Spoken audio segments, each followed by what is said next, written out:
اگر میرا بیٹا اللہ کی راہ میں قربانی کے لیے جا رہا ہے تو میرے لیے اس سے بڑی خوشی کی کیا بات ہوگی۔ میرا بیٹا ایک ہے، اگر میرے پاس 1000 اسماعیل ہوتے تو میں 1000 بیٹے کو اللہ کی راہ میں قربان ہونے کے لیے بھیج دیتی۔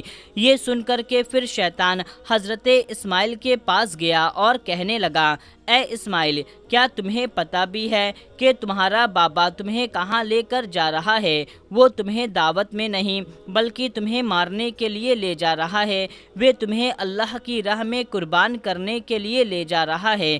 یہ سن کر کے حضرت اسماعیل علیہ السلام نے فرمایا، اگر میں اللہ کی راہ میں قربان ہو جاؤں تو میرا جیسا خوش نصیب پھر کون ہوگا؟ یہ سن کر کے شیطان بہت مایوس ہوا، اس لیے یہ پھر حضرت ابراہیم علیہ السلام کے پاس پہنچا اور کہنے لگا، اے ابراہیم، اپنے پیارے بیٹے کو قربان کرنے کے لیے کیوں لے جا رہے ہو؟ تمہیں پتہ بھی ہے تمہاری یہ قربانی اللہ کی بارگاہ میں قبول ہوگی بھی یا نہیں؟ اور دوسری بات، جب تم اپنے یہ بیٹے کو قربان کر دو گے تو تمہارے بڑھاپے میں تمہاری خدمت کون کرے گا؟ بڑھاپے میں تمہاری دیکھ بھال کون کرے گا؟ یہ سن کر کے حضرت ابراہیم علیہ السلام نے کچھ پتھر اٹھائے اور شیطان کو لعنتی کہہ کر کے مارنے لگے۔ یہ دیکھ کر کے شیطان وہاں سے بھاگنے لگا۔ دوستو، یہ کہا جاتا ہے کہ تب سے مکہ میں حج کے دوران شیطان کو پتھر مارا جانا شروع ہوا۔ اسی وجہ سے حج کے دوران شیطان کو پتھر مارا جاتا ہے۔ پھر حضرت ابراہیم علیہ السلام اپنے بیٹے کو ساتھ لے کر کے وہاں سے چل دیے اور آگے بڑھنے لگے۔ تھوڑی دور جانے کے بعد میں اپنے بیٹے سے فرمایا، اے اسماعیل، کیا تمہیں پتہ بھی ہے ہم آپ کو اللہ کی راہ میں قربان کرنے کے لیے لے جا رہے ہیں؟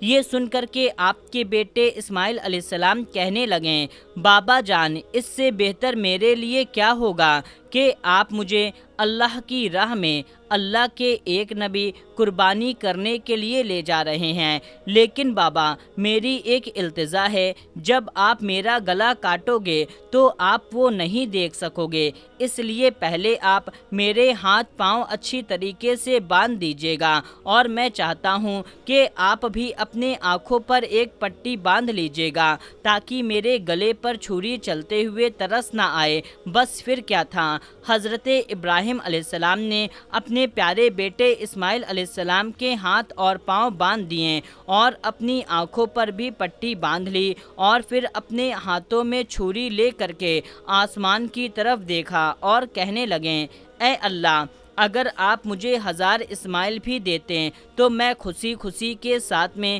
آپ کی راہ میں قربانی کر دیتا۔ یہ کہہ کر کے آپ نے وہ چھری اپنے بیٹے اسماعیل کے گلے پر چلانے لگے تو اتنے میں اللہ تعالیٰ نے فرمایا، جبرائیل جلدی جاؤ، جنت سے ایک جانور لے کر کے زمین پر اسماعیل کو ہٹا کر کے اس کی جگہ وہ جانور رکھ دو۔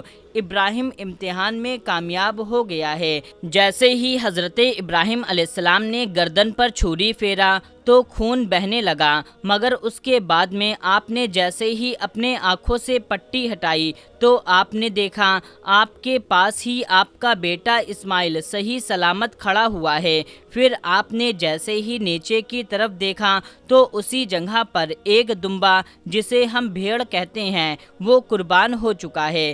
یہ دیکھ کر کے حضرت ابراہیم علیہ السلام اللہ کا شکر ادا کیا۔ اتنے میں گیپ سے آواز آئی، اے ابراہیم، تمہارا یہ امتحان قیامت تک یاد رکھا جائے گا۔ تمہاری سنت کو ایمان والے لوگ ہر سال یاد رکھیں گے اور ہر سال اللہ کی راہ میں قربانی پیش کریں گے۔ میرے پیارے دوستو، تبھی سے بقرہ عید پر قربانی کا یہ سلسلہ شروع ہو گیا اور عید کے 2 مہینے اور 10 دن کے بعد منایا جانے لگا، جو ہمارے دیش اور پاکستان اور بنگلہ دیش جیسے دیشوں میں 3 دن تک یہ تہوار منایا جاتا ہے، جبکہ گلف دیشوں میں 7 دنوں تک یہ تہوار منایا جاتا ہے، جس میں دمبا، بکرا اور حلال جانوروں کی قربانی دی جاتی ہے۔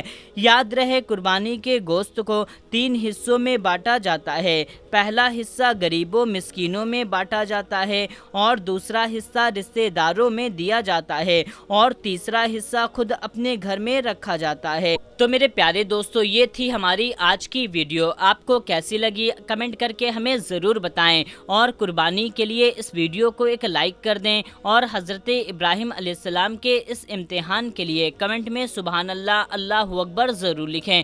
تو میرے پیارے دوستو، اس ویڈیو کو زیادہ سے زیادہ لوگوں تک شیئر کر دیجئے۔ تو دوستو، ملتے ہیں تب تک کے لیے، السلام علیکم، اللہ حافظ۔